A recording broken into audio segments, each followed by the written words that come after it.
प्रिय विद्यार्थियों, नवांकुर डिजिलेशन में आप सभी का एक बार फिर स्वागत है। आज हम हिंदी सामान्य कक्षा 10 का अध्याय इस नदी की धार में का अध्ययन करेंगे। यह पाठ कवि दुष्यंत कुमार द्वारा लिखा गया है। इसमें इन्होंने जीवन की विषम परिस्थितियों में भी आशावान बने रहने का संदेश दिया है। यह एक गज़ल है। आज इसका अध्ययन करने से पहले हम इसके कवि दुष्यंत कुमार जी का जीवन परिचय संक्षिप्त में पढ़ते हैं। कविवर दुष्यंत कुमार का जन्म सन 1933 ईस्वी में उत्तर प्रदेश के बिजनौर जिला अंतर्गत राजपुर नवादा में हुआ था।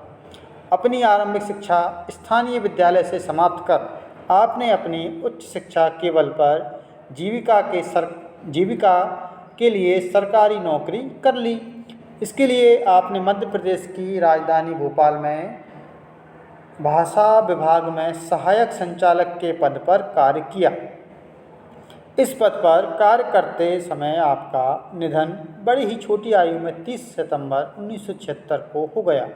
आपकी रचनाओं में कुछ प्रमुख उपन्यास हैं और कुछ गज़ल हैं। तो आपकी कुछ प्रमुख गज़ल हैं: साई में धूप, एक कंठ विस्पाई, सूर्य का स्वागत, चलते हुए वन का बसंत।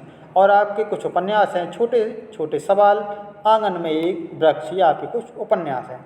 तो अब पढ़ते हैं हम कवि दुष्यंत कुमार जी का भाव पक्ष। कविवर दुष्यंत कुमार का काव्य स्वरूप मार्मिक भावों और संवेदनाओं का भंडार है।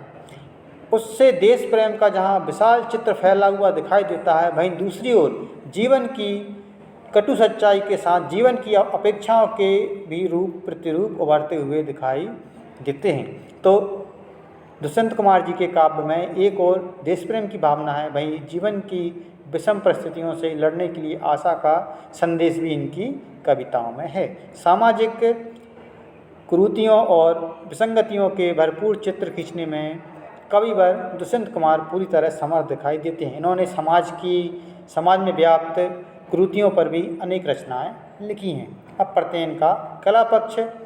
कविवर दुष्यंत कुमार की कला पक्षीय विशेषताएं अनूठी हैं। इसका मुख्य कारण है सरल, सुबोध और सटीक शब्द चयन से पुष्ट हुई भाषा। दुष्यंत कुमार जी की भाषा बिल्कुल सरल है और इन्होंने सटीक शब्दों का चयन किया है। मतलब इनके काव्यों का अर्थ सामान्य व्यक्ति भी बड़ी आसानी से समझ लेता है। जहाँ तक आपकी शैलीगत विशेषताओं का प्रश्न है तो वह पूर्ण रूप से भावात्मक और चित्रात्मक है। ठीक है, उसमें बिंबों और प्रतीकों की सजीवता एवं रसों अलंकारों की सुंदर योजना अधिक मोहक है। मतलब इन्होंने अपनी रचनाओं में रसों का और अलंकारों का भी और प्रतीकों का भी बहुत ही अच्छे ढंग से प्रयोग किया है। ठीक है, अब देखते हैं इनका साहित्य में स्थान। कविवर दुष्यंत कुमार का हिंदी गज़ल के रचनाकारों में अत्यधिक चर्चित और सम्मानपूर्ण स्थान है। हिंदी गज़ल के क्षेत्र में आपका योगदान अविस्मरणीय रहेगा। फलस्वरूप आने वाली पीढ़ी उससे मार्गदर्शन प्राप्त करती रहेगी। ठीक है, तो ये थे हमारे कवि दुष्यंत कुमार, इनका संक्षिप्त जीवन परिचय। आइए अब हम इनके द्वारा लिखी गई गज़ल इस नदी की धार में का संदर्भ प्रसंग सहित अर्थ समझते हैं। तो इसमें एक गज़ल है, छोटी सी गज़ल है, तो इसका हम पहले संदर्भ लिखेंगे और फिर प्रसंग और फिर अर्थ। तो इसका संदर्भ क्या होगा? इसका संदर्भ होगा प्रस्तुत पद्यांश हमारी पाठ्य पुस्तक बासंती के अध्याय इस नदी की धार में से लिया गया है। इसके कवि दुष्यंत कुमार हैं। तो ये हमारी पूरी गज़ल का संदर्भ हो जाएगा। अब इसका प्रसंग क्या होगा? इसका प्रसंग है, इस गज़ल में विषम परिस्थितियों में भी आशा का संदेश दिया गया है। कवि इस गज़ल में कहना चाहते हैं कि हमारे जीवन में अनेक विषम परिस्थितियां हैं, लेकिन फिर भी हमें आशावान बने रहना है। इसी से हमारा जीवन आसानी से गुजर सकता है और हम विषम परिस्थितियों का सामना भी बड़ी आसानी से कर सकते हैं। ठीक है, तो इस गज़ल का प्रसंग क्या होगा? इस गज़ल में विषम परिस्थिति में भी आशा का संदेश दिया गया है। ठीक है, अब देखिए इसका अर्थ क्या? इस नदी की धार में ठंडी हवा आती तो है, नाव जर्जर ही सही लहरों से टकराती तो है, एक चिंगारी कहीं से ढूंढ लाओ दोस्तों, इस नदी में तेल से भीगी हुई बाती तो है। एक खंडर के हृदय सी एक जंगली फूल सी, आदमी की पीर गूंगी ही सही गाती तो है। कवि इसमें कहना चाहते हैं कि हमारे जीवन की जो नदी है उसकी धार भले ही कमज़ोर पड़ चुकी है, लेकिन फिर भी उसमें ठंडी हवा आती है। कहने का तात्पर्य है कि जो नदी होती है उसकी धार भले ही कमज़ोर हो, लेकिन फिर भी उसके आसपास ठंडी हवा आती रहती है। तो इसी प्रकार हमारे जीवन में, हमारे जीवन की जो नदी है उसकी धार भले ही पतली हो गई, मतलब भले ही उसमें अनेक दुख हैं, लेकिन फिर भी उसमें आशा रूपी ठंडी हवा चलती ही रहती है। उसमें हमें हमारे जीवन में आशा बनाए रखना चाहिए। उसमें एक आशा की एक किरण भी होती है, और उसी आशा के सहारे हम जीवन की विषम परिस्थितियों का सामना भी कर सकते हैं। नाव जर्जर ही सही लहरों से टकराती तो है। हमारे जीवन की नाव भले ही जर्जर है, हमारा जो जीवन है भले ही वह कितने ही कष्टों से भरा हुआ है, लेकिन फिर भी वह हमें इस संसार रूपी नदी से पार लगा ही देता है। हमारे जीवन की जो नाव है वह भले ही कितनी ही जर्जर हो, फिर भी वह हमें इस संसार से पार अवश्य ही लगा देगी। वह इस जीवन की लहरों, इस जीवन की विषम परिस्थितियों से टकराने का साहस रखती है। यहाँ लहरों से तात्पर्य है जीवन की विषम परिस्थितियों से। ठीक है, तो हमारे जीवन की जो नाव है वो लहरों से अवश्य ही टकराती है, अर्थात हमारे जीवन में आने वाली समस्याओं, विषम परिस्थितियों का सामना अवश्य ही करती है। एक चिंगारी कहीं से ढूंढ लाओ दोस्तों, इस दिए में तेल से भीगी हुई बाती तो है। जिस प्रकार तेल से भीगी हुई बाती में एक चिंगारी के द्वारा ही हम उसको जला सकते हैं, उस दीपक को हम जला सकते हैं, और दीपक के जलते ही सारा अंधकार दूर हो जाता है। इसी प्रकार हमारे जीवन में भले ही कितनी ही विषम परिस्थितियाँ हों, अगर उसमें एक आशा की एक किरण जाग जाए तो हम इन सभी विषम परिस्थितियों को दूर कर सकते हैं। हमारे जीवन में भले ही कितनी विषम परिस्थितियाँ हों, लेकिन फिर भी अगर हम उसमें आशा है तो हम इस जीवन के अंधकार को अवश्य ही दूर कर लेंगे। हमारा जो जीवन है वह अवश्य प्रकाशमय हो जाएगा। ठीक है, तो कहने का तात्पर्य है कि यदि हम हमारे जीवन में आशा को बनाए रखते हैं तो अवश्य ही हम विषम परिस्थितियों का सामना कर सकते हैं, क्योंकि हमारे जीवन में भले ही कितनी ही विषम परिस्थितियाँ, लेकिन फिर भी हमारे अंदर इतना सामर्थ्य होता है कि हम उनका सामना कर सकते हैं। बस आवश्यकता है तो एक आशा की एक किरण की। ठीक है, एक खंडर के हृदय सी एक जंगली फूल सी, आदमी की पीर गूंगी ही सही गाती तो है। आदमी का जीवन इतनी ज़्यादा विषम परिस्थितियों से घिरा हुआ है, वह इतना ज़्यादा भयानक है, कितना भयानक है, एक खंडर के सूनेपन के समान भयानक आदमी का जीवन आजकल बन गया है। जिस प्रकार खंडर एकदम सूने पड़े होते हैं, उनका हृदय बिल्कुल सुनसान होता है, उसमें कुछ नहीं होता, तो इसी प्रकार मनुष्य का जीवन भी इतना ज़्यादा विषम परिस्थितियों से घिरा हुआ है, जैसे कि एक खंडर का सूनापन और एक जंगली फूल के समान भयानकता इंसान के जीवन में प्रवेश कर चुकी है।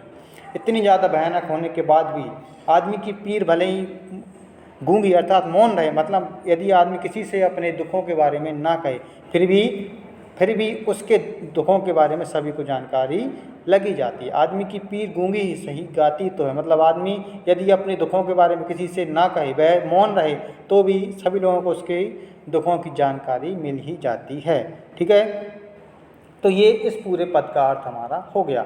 इसका विशेष क्या होगा? इसका विशेष होगा कि इसमें आशावादी संदेश है और व्यवहारिक खड़ी बोली का प्रयोग किया गया है, अनुप्रास और रूपक अलंकार का भी प्रयोग इस पद में किया गया है। ठीक है, तो ये हमारा पहला पद पूरा हुआ।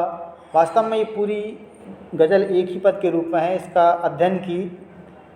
अध्ययन की सरलता के लिए हमने इसे दो पदों में विभक्त कर लिया है। इसका दूसरा जो पद है हमारा वो है, एक चादर सांझ ने सारे नगर पर डाल दी, एक चादर सांझ ने सारे नगर पर डाल दी, यह अंधेरे की सड़क उस भोर तक जाती तो है।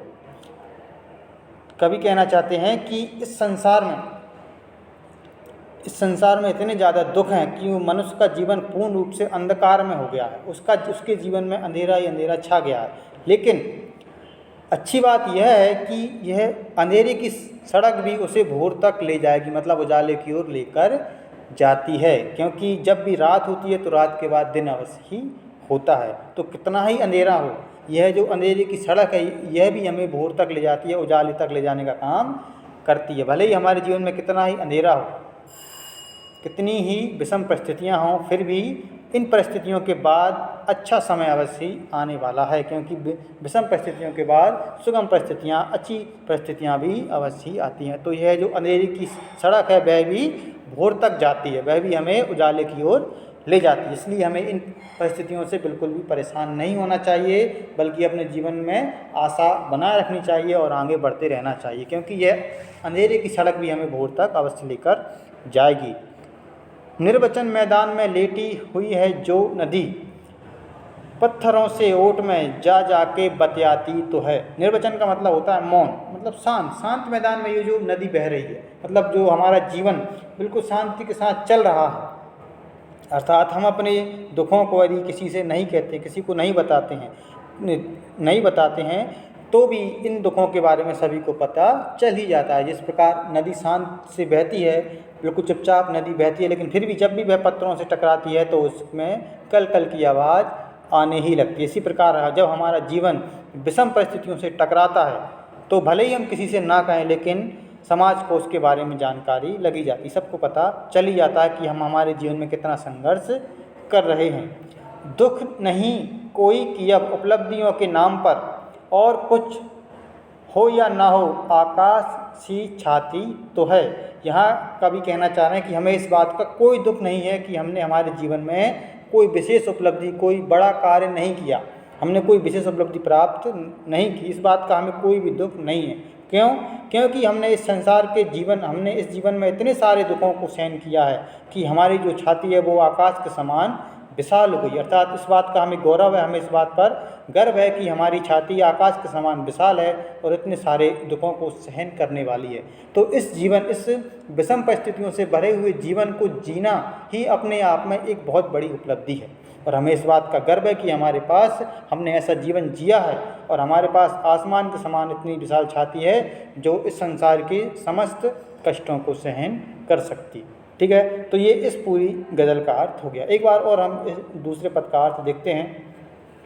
कवि कहते हैं कि हमारे जीवन में भले ही कितना ही अंधेरा हो, एक चादर सांझ ने सारे नगर पर डाल दी। मतलब जैसे ही शाम होती है तो पूरे नगर में अंधेरा छा जाता है, उसी प्रकार हमारे जीवन में भी अंधेरा छाया हुआ है। तो कितना ही अंधेरा, कितनी ही विषम परिस्थितियाँ हमारे जीवन में हों, फिर भी हमें इन परिस्थितियों का सामना करना चाहिए, क्योंकि इन परिस्थितियों से जो अंधेरा हुआ है उस अंधेरे की सड़क भी हमें भोर तक ले जाएगी। उस अंधेरे पर भी हम जब चलते रहेंगे, उन परिस्थितियों का सामना जब हम करते रहेंगे तो हम अवश्य ही रोशनी की ओर चले जाएंगे, अर्थात हमारे जीवन में अच्छी परिस्थितियाँ आ जाएंगी। और निर्वचन मैदान में लेटी हुई है जो नदी, हमारा जो जीवन बिल्कुल शांत रूप से चल रहा है, जब भी उसमें विषम परिस्थितियाँ आती हैं तो वह उनसे जब हम विषम परिस्थितियों से टकराते हैं तो उनके बारे में जानकारी सभी समाज को पता चल जाती है, अर्थात हमारे जीवन के संघर्षों के बारे में समाज को जानकारी लगी जाती, भले ही हम किसी से ना कहें। और अब हमें इस बात का भी कोई दुख नहीं करना चाहिए कि हम हमारे जीवन में कोई बहुत बड़ा काम नहीं कर सके, हमने कोई बहुत बड़ी उपलब्धि प्राप्त नहीं की है। अगर हम हमारे जीवन को संघर्षों से लड़ते हुए व्यतीत करते हैं तो हमें इस बात पर गर्व होना चाहिए कि इतने सारे संघर्षों को सहन करने लायक आसमान के समान विशाल छाती हमारे पास है। तो यही एक बहुत बड़ी बात, यही एक बहुत बड़ी उपलब्धि है जो कि हमें इसे प्राप्त अवश्य कर लेंगे यदि हम समस्याओं से भरे हुए जीवन को भी अच्छे प्रकार से शांति के साथ उसे पूरा व्यतीत कर लेते हैं। तो यही हमारे लिए एक बहुत बड़ी उपलब्धि हो जाएगी। ठीक है, तो ये हमारी पूरी गज़ल का अर्थ होता है। इस दूसरे पद का विशेष भी पूर्वानुसारी रहेगा, इसमें भी आशावादी संदेश है, व्यवहारिक खड़ी बोली का प्रयोग है, उपमा अनुप्रास अलंकारों का इसमें भी प्रयोग किया गया है। ठीक है, तो ये हमारी गज़ल का अर्थ पूरा हो गया। अब अगले वीडियो में हम इस गज़ल के अभ्यास प्रश्नों का अध्ययन करेंगे। धन्यवाद।